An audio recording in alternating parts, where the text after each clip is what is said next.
Hi, I'm Debbie Mader. I am the owner of the Cat's Meow Daylily Garden. We are located in Carroll County, Maryland. We're just outside of Manchester. And 12 to 14 years ago, I decided that we were getting ready to retire. I was going to need something to keep me busy. I started selling daylilies. They're fresh dug, field-grown daylilies. We have about 1,800 different varieties. There are currently 96,248 registered daylilies. So when I first started out, I thought that I was going to be able to purchase one of each registered variety. Well, after I saw how many there was no way I was going to be able to do that. So I just concentrated on the different colors, styles, sizes. There are daylilies which are tall and short. We also did teas in the garden. I did some baby showers and wedding showers. We also had 2 weddings here on the property. However, moving forward, the COVID outbreak in 2019 just put a damper on everything. Now I'm concentrating on getting my flower beds back into shape. Moving forward, I may not be selling daylilies on a regular basis. However, I may get into just selling by appointment only. There are several different societies that I belong to, so I can dig the surplus varieties and take them down, and we have a local sale and auction in August. I also have given daylilies to the city of Baltimore here in Maryland, and they are doing a lot of reclamation of vacant properties. Like I said, this garden that I am in right now is yellow and white. So what I did was, when I first started out, I was just buying all yellow and white daylilies, and I would just put them in. Well, then I noticed that it was a haphazard blooming season. Some would be blooming at one area and not in the other, or it was top-ended. Everything would be blooming on one end and not the other. So I guess about 8 years ago, I tore everything out and I divided all the ones, and I made sure that I put at least 4 divisions of each variety down through the whole garden. And that way, when they started blooming, there was something in bloom all the way down. It was consistent, and the eye was just led all the way down into another garden, which is a purple and lavender garden. It is a very quiet and peaceful area. It's like our private sanctuary. When we had to socially distance and sequester, even though we never caught COVID, we had almost 24 acres. So we could walk around and feel safe, and the only time we went out anywhere was to go to the grocery store or to the bank. So we really were able to get through COVID with a lot less issues than other people. Now, with the COVID being relaxed, I'm hoping that more people will be able to get out and continue to garden and add different plants to their gardens. I hope that they'll be able to come here and get ideas. I'm very helpful, and I am glad to share my experience and my thoughts. I don't say to people, well, you should do this or you should not do that. Each garden is unique. It's unique to the person. If you want a garden that is very neat and structured, that's fine. I went with a garden that was more appropriate to the setting of our house. The house is a 1895 brick farmhouse. So in those gardens back then, they didn't have a manicured garden. It was more of a cottage style. And so that's why I went with this garden that I have. We're now in a long bed that has a very good variety of the different types and of daylilies, the different heights, the different styles of blossoms that you can get, and also a rainbow of colors that daylilies now come in. Originally, you are probably all familiar with the ditch lilies, the typical orange lilies. These have now been hybridized, which means they were crossed with favorable different colors to get this myriad of different colors, shapes, and forms. Now over here we have this daylily, and it's called Sun Bear.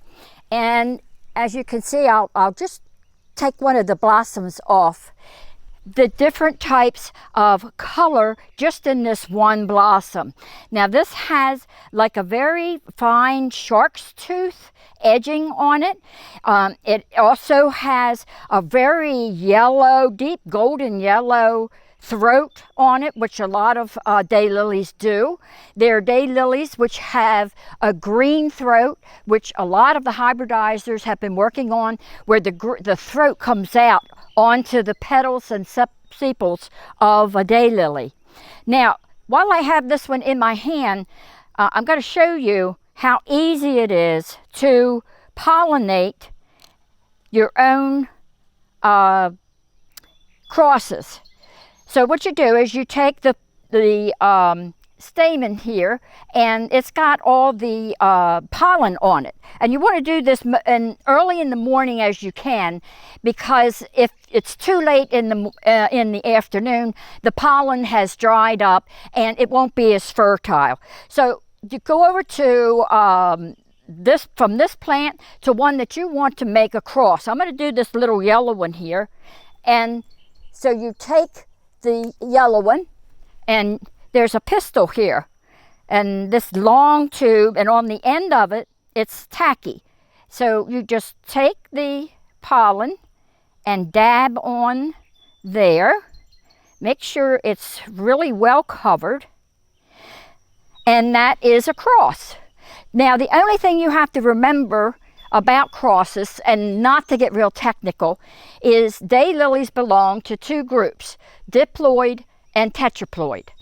I'm not going to go into all the science and technicality behind that, but each daylily either belongs to diploid or tetraploid. And you have to make sure that you take the pollen from a diploid and put it on another diploid blossom. And the same goes for a tetraploid. You want to take the pollen from a tet and put it on another plant that is a tet. Now, once the pollination has occurred, in a few days, at the base of the blossom on the stem, you will see a slight swelling. Now you have to remember, if you're going to deadhead, which means you're going to be flopping off of these, snapping off these old blossoms, not to deadhead the flower that you just made your cross to, because then you've just basically thrown your cross away. Later on, the daylily will, the blossom will naturally drop off, and you will get a seed pod. This is what you get once the plant has been fertilized. You made your cross, you made sure that it was a tet on tet pollen or dip on dip pollen, and as the summer goes along, this seed pod will have grown and grown, and it'll get probably about a little bit bigger than this, depending on how much rain we get. And you can see right here there are little segments that come down on the seed pod, and what will happen is when it starts to turn brown, the seeds are getting ready to be ripe. They're ripened, and they will be black seeds on the inside. These little sections will expand and pop open. As soon as it starts to open, is when you want to pick this seed pod, because if you let it go past that point, you're going to end up having your seeds fall on the ground. They may germinate down on the ground. They may not germinate until next spring, but you will lose the cross that you made. And what I mean is that you'll lose track of it. So that little work that you did earlier in the season by crossing with the pollen, that cross is going to be lost simply because you don't know where the seeds have got to. So what I do is pretend this is brown and it's starting to open, I just come along and take the seed pod off. Now this is going to be brown. It's going to be starting to open up. I'll take it in the house and I'll let it dry out more in the house, just on a paper towel, and let it sit there for 2-3 days. And then you can, if it doesn't open itself naturally, you can just pry it open. And I'm going to pry this one open, and let's see if we can see how many. Oh, surprise! You never know with daylilies. The seeds are already fully developed, and they are shiny and black, and there are 7 in this seed pod. So once they are fully dry, put them in a little Ziploc bag and make a tag as to what your cross was, what the pollen parent was, and the pod parent is. And the pod parent means the plant that the pod came from. And just let it sit, let it dry some more, seal up the plastic bag, and put it in if you have an extra refrigerator or one of those little bar refrigerators, just put it in there and just forget about it. And then in the spring, if you want to try to start them inside, you can do that with some seed starting soil. And I use one of those little cherry tomato containers, or a lettuce container that has, the salad containers. It already has drainage holes. It has holes in the top for extra moisture to evaporate out. So basically it's like a little greenhouse, and it'll keep the soil from drying out. You don't want your soil to keep drying out and then you water it and then it dries out, because the seeds are going to be damaged and they're not going to germinate fully. So in the spring, if you've already started in the little plastic container, you move it outside and let it, we call hardening off. You want get used to full sun, do it gradually. And then you can pot these up in a smaller pot that you get, some other plants in, some little cactus or something. Just transplant it on, and then the new leaves will come up, and it looks like grass. After they have gotten bigger, then you can either move it on to another size pot, or you can put it in a section of a garden or your vegetable garden to grow on. They won't start to bloom until the 2nd year, because they're establishing their root system. They want to make sure that they have a lot of leaves. So the leaves are what takes the sun and turns it into nutrients for the plant to make more roots. So the 2nd year, you'll get a bloom. It's not going to look anything like what you thought. It takes another 2 or 3 years for the bloom to actually settle out, and at that point, it's a mature bloom. I just want to talk about this double plant here.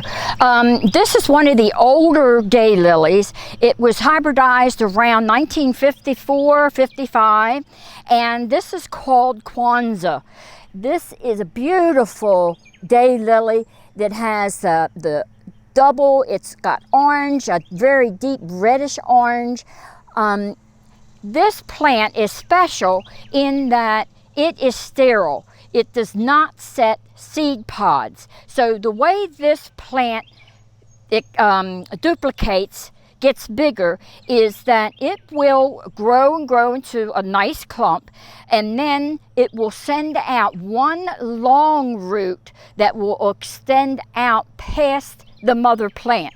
Once it gets further out, it will send down roots, and then the fans will start to grow up.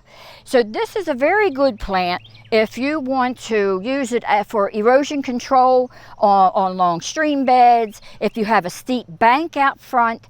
The one thing you want to make sure is you do not put other daylilies mixed in with it, because it is very aggressive, and it will smother out all your other daylilies. And you'll wonder what happened to all those expensive daylilies you bought.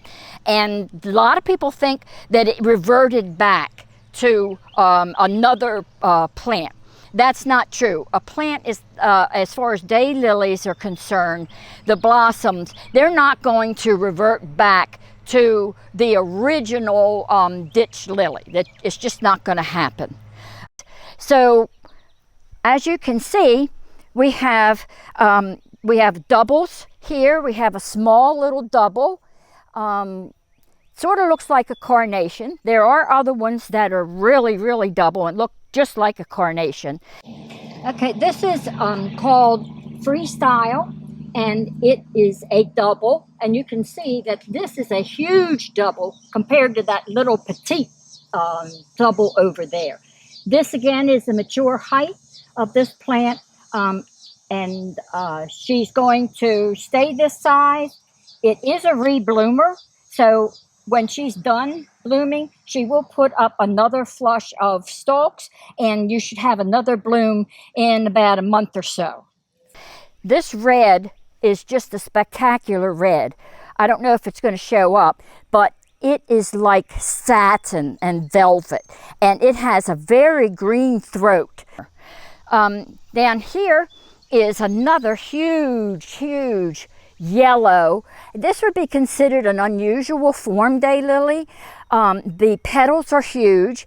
This petal right here in the center is twisted. It has a very nice little green throat. This one over here is another unusual form, but you can see the difference in the colors and the size of the petals and the sepals. You have a green throat that's coming up onto the petals. It even has what they call diamond dusting. And what diamond dusting is, there's little cells on the in the leaf, in the petal itself, and it actually glistens when the sun hits it. So this is another thing to look forward to, is trying to find ones that have diamond dusting on it. If you go out to the National American Hemerocallis Society, that's the national group society that registers all the daylilies, and you can find out all the details as what makes up a spider plant, spider type lily, or a unusual form. It has to do with the width and length of your daylily flowers, the petals and the sepals. Now this one back here is one that is a little smaller. It has, as you can see here, the really green coming up out of the throat, and it has what's called a midrib, which is right down the center of this petal, and it's a lighter color. So that's another thing that hybridizers will go for, trying to get this pronounced midrib section. This little yellow one back here is called Big Bird's Friend. There's a series of those. There's a one that's called Big Bird, and I have a peacock palace, which has my peacocks in it, and in front of their house is a line of all daylilies with something to do with birds or feathers, and Big Bird and Big Bird's Friend is also in that bed. Over here we have what I was talking about was a double. You can see that this blossom is more doubled than the blossom that we saw earlier. So this just has a lot more duplication of the petals and the sepals, and it does have a little bit of diamond dusting. It has some veins. You can see that the veins are more prominent in this daylily.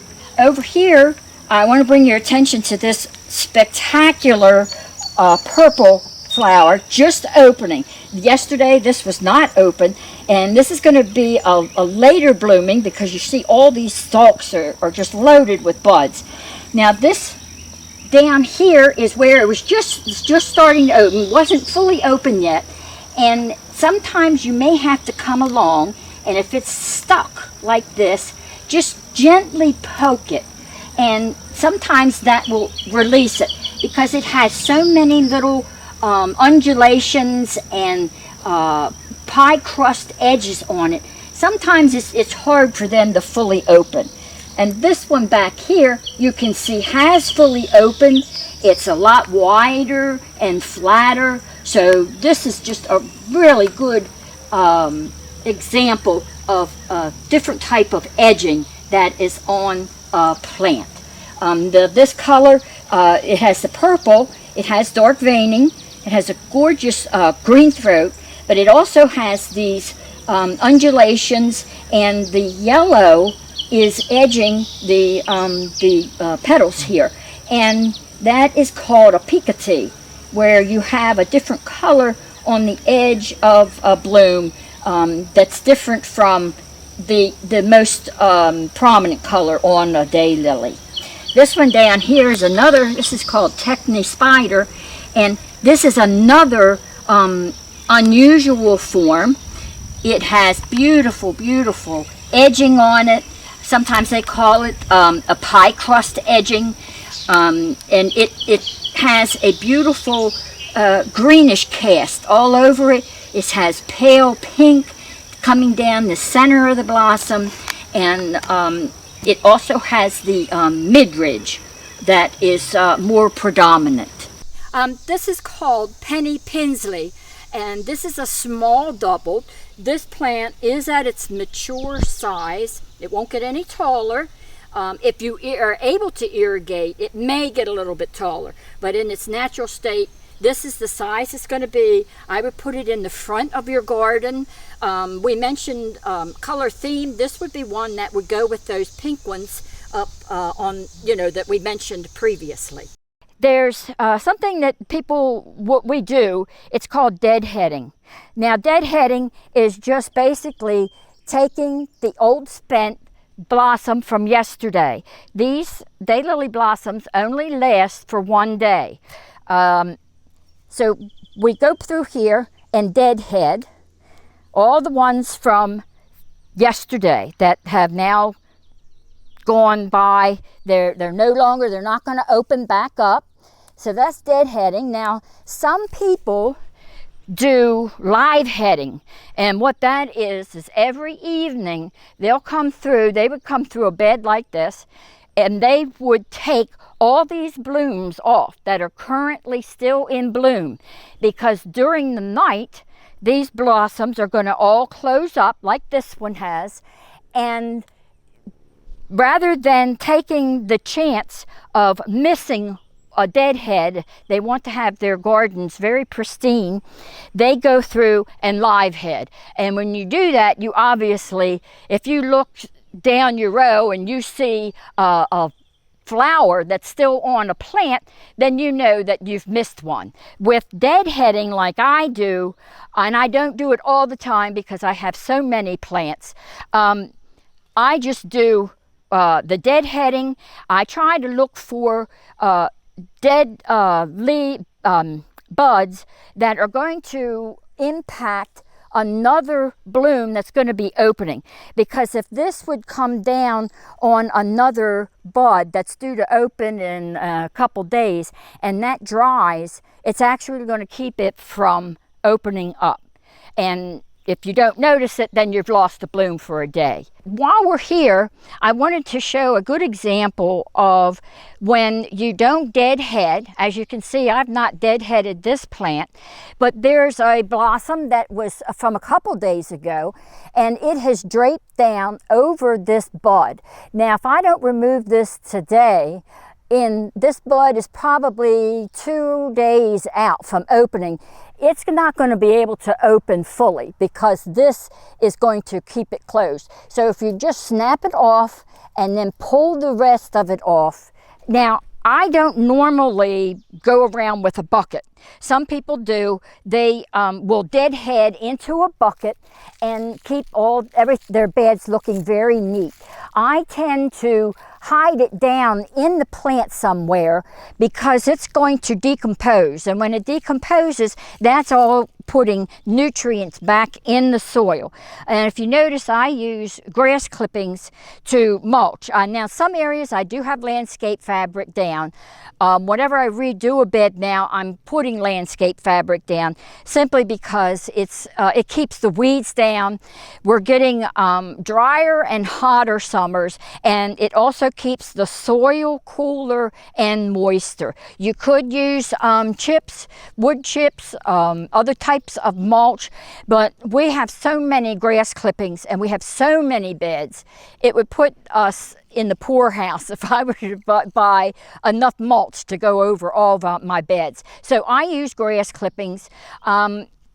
If we would get grass clippings that have already gone to seed, then yes, I could get seeds of grass into my beds, but that's just a trade-off. It depends on, what you want to do, how much you can afford to put out in mulch.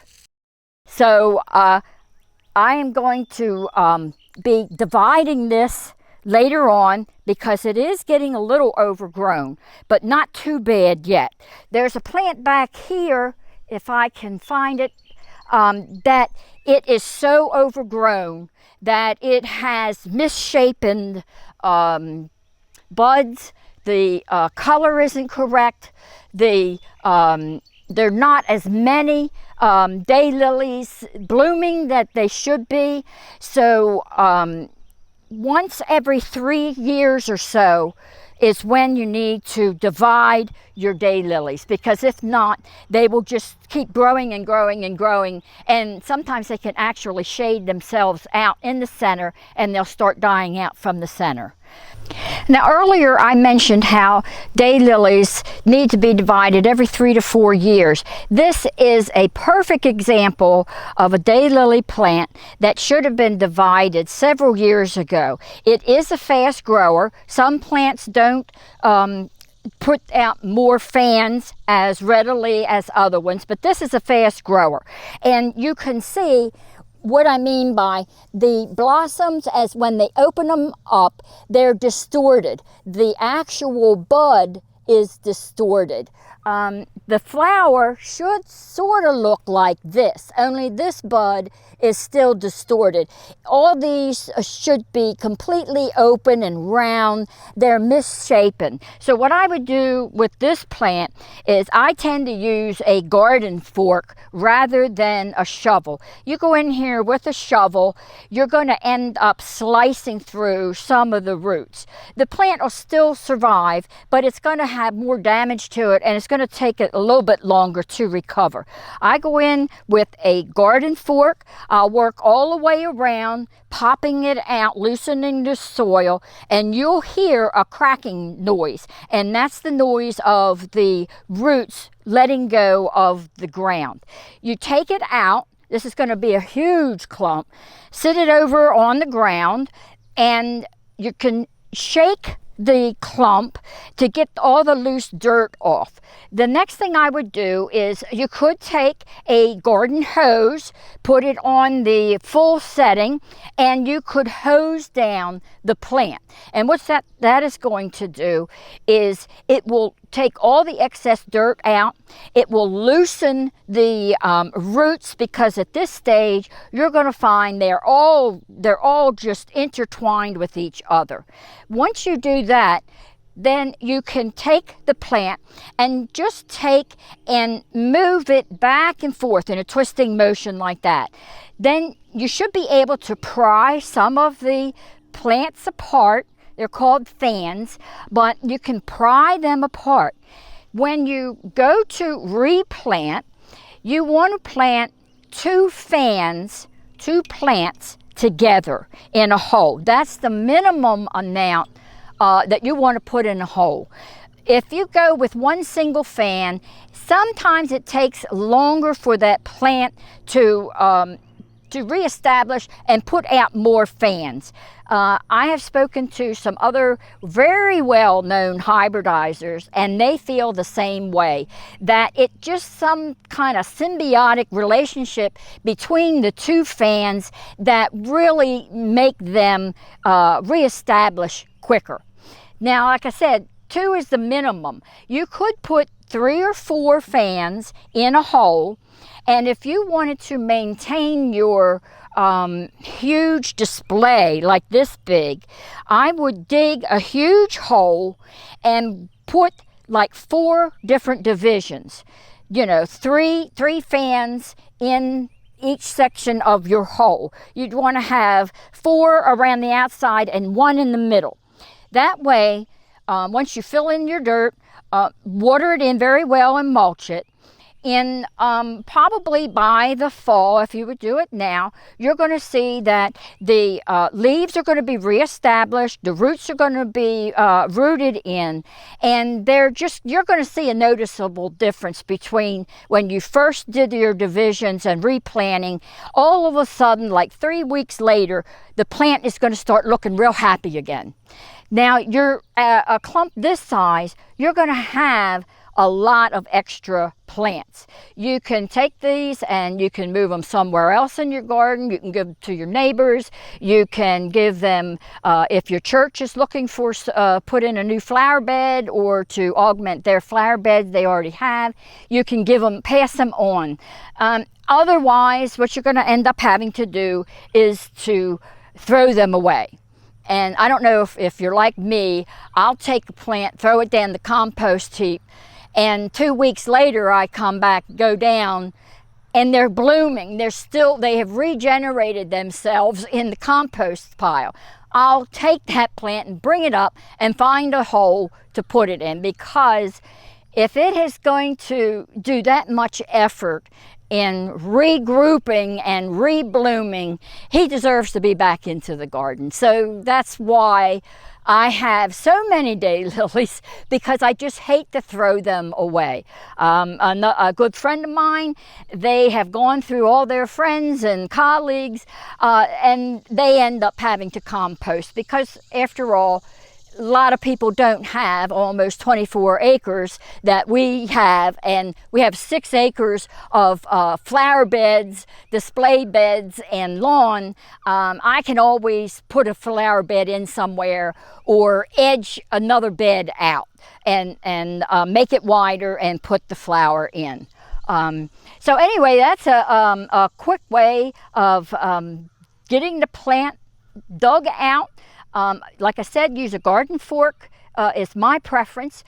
They also do have an actual divider developed by a daylily grower, and you put it in your clump once it's out on the ground, and it basically is like fingers back to back, if I can do it with my fingers like this, and your arms, then you would pull it apart, and as you do that, it opens up at the bottom and it pushes a plant away from the other one. So that, I have invested in that because I have so many to divide that it does make it go a lot faster. I have tried it on other plants, not too successful. It's basically best to be used on your daylily plants, and it does work a treat. Okay, we're at our pond right now, and many of you may think that we irrigate our flower beds, but we do not. This is a natural spring-fed pond. There's about 4 or 5 springs that come up, so in the winter it never freezes, gets some ice, but we don't generally irrigate, because it just sucks down so much water. And if we're in a state where we're irrigating, then that means the water table has dropped. So this water is not coming into the pond as rapidly as it had been doing. So we just cross our fingers and hope that the plants, that once they're relatively well established, they have thick roots and they will be quite drought tolerant. If it gets too hot and dry, they will go into an early dormancy. So you'll see your plant die down to the ground. The leaves will turn brown. Don't panic. They'll be fine. In the later on in the season, if we get a lot more rain, then you will see a flush of new growth coming up. They may not flower again if they're a repeat bloomer, but at least you'll see this beautiful foliage coming back up, and you'll be confident to know that you haven't lost any of your daylily plants. The only ones you might lose are the ones that you just put in. If you haven't watered them well enough while they've been being established with their roots, you may end up losing those. What I have done in that situation, if I don't have enough water, I don't want to, the pond is so low I can't dip it out of the pond. If you have a dehumidifier, that is great. Every time you dump that, put it in a big bucket, hold on to that, and then go and use that to water the plants that you just planted. Don't go and try to save all your plants. Concentrate on the ones that you just put in this year. And you can do that for your other plants if you just put in hostas, or shrubs or whatever. Those are the ones that you want to concentrate on to make sure they will make it through the drought. Also make sure that they are well mulched, and then that will catch, keep the soil underneath of the mulch damp and cool. So don't panic, they'll be okay. Earlier I mentioned how I color theme my gardens, or I have like a Halloween garden. It's a particular theme garden just to do with Halloween. These are an example of how to put colors together for a color themed garden. A lot of people, they just can't get colors to mesh together, or they're afraid that it's not going to turn out right. However, if you take this blossom here, it is an awesome blossom, and the name is Awesome Blossom. You can see in there that there are several different colors. You can pull those colors out and research and try to find daylilies which have similar colors. This one back here, which is called Leslie Renee, she has the same coloring as here, but she also has this beautiful picotee yellow with a yellow edging, but it also has a beautiful chartreusey green on there, and she has a green throat. So you have got 4 colors here that you can use. You can pick up on this pinky salmon color. You've got the beautiful green throat, and there are daylilies that have been hybridized with a huge green throat. So those are going to go together. And you also have this beautiful goldy yellow or chartreusey yellow. So those are going to all mesh together. And you have in here, there's a real light pink color, almost a flesh color. So you could put those all together, and that would make a beautiful combination. It's not hard to do. You can go out to the American Hemerocallis Society. There is a search page, and you can actually search on, if you do the advanced search, you can search on pink colored ones, ones with green throats. There's all different kinds of searches that you can do, and it will bring up all these flowers that are registered with these colors. Now, some of them that have been registered years and years ago, you're more than likely are not going to find them out in cultivation anymore. What happens is with flowers, they fall out of favor. People don't like them. It's just like fashion. Hems are up, hems are down. So you need to do a little research. They will have out there when the daylily was registered, and that's the registration year from the hybridizer. And so the ones that are registered, say starting back in 2014, 2013, all the way up to now, would more than likely be available from a private hybridizer. Now, when I say private hybridizer, I'm talking about someone who is making specific crosses, and they grow on their plants, and then they will sell their plants only, or they will have a selection of other plants from different growers plus their plants. Now, just bear in mind, the earlier ones are going to be less expensive. The more current ones are going to be more expensive. You can buy them by a single fan, which I don't recommend. I do it sometimes because I just love the plant, and it may take longer for it to increase in size because of that one fan versus two fan. But a lot of growers, if they're an older introduction, they will sell it 2 fans or even 3 or 4. Another good area, and it's quite fun to go to get plants, is called the lily auction. So just go out and Google lily auction. It'll come up, and then you register. It's very simple, and if you're internet savvy, you know all about PayPal. Some growers will take a check or money order.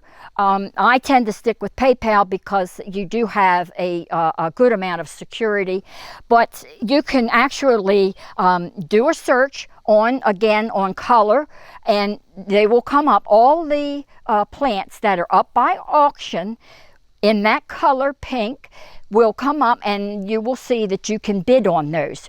So you can bid on them, and I used to think, oh, I'm never going to buy anything. I'm never going to have success. Well, I've had very good success, and it will allow you to set a maximum so you don't have to be there all day long on the last day of the auction. It's called a proxy bid, and then you can just go ahead and put your bid in, the highest price you want, and then you can go off and do whatever you want. Sign back in the next day, and you'll be surprised that maybe you've got some of the ones that you really wanted. So that's just an easy way of figuring out how to put flowers together as far as colors, and you can do that with any flower. You know, it could be hostas, you know, putting leaf colors together, roses, anything. You can just, you know, try to pick out a common theme within the plant itself, and you will be successful. And if you think it's not right, hey, just pop out the daylily and replace it with another daylily or some other type of plant that you think would go together.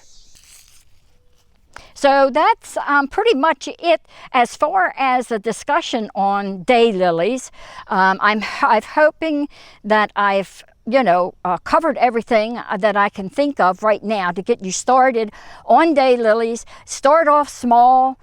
They need lots of sun. I didn't mention that. The best is all day sun, at least 8 hours. They would go a minimum of 4 hours, but they're not going to be as big and healthy a plant, or the blossoms aren't going to be as big, and you may find them reaching. And when I'm saying reaching, if you look at this plant over here, which is Kwanzo again, you can see it's bending. I had a lot of weeds in here, and once I weeded it all out, you could see where the shade from the weeds had made this plant go towards the sun. And as you know, with sunflowers, they will follow the sun. That's why they're called sunflowers. They'll change direction all day. Other plants will do the same thing, and they'll stretch, and the stems and the stalks will get, they're not as thick and sturdy to hold the plant up. So best is 6 to 8 hours. 12 hours would be perfect if you're right out in the middle of a field without any trees around you, as so many housing developments are. So happy planting with your daylilies. And if there's any other questions, I'm sure you can get in touch with me. My information will more than likely be out while you're seeing this, and I'm more than happy to email you, or you can call me and I'll give you information. So my number is 410-239-7009. Again, I'm in Carroll County.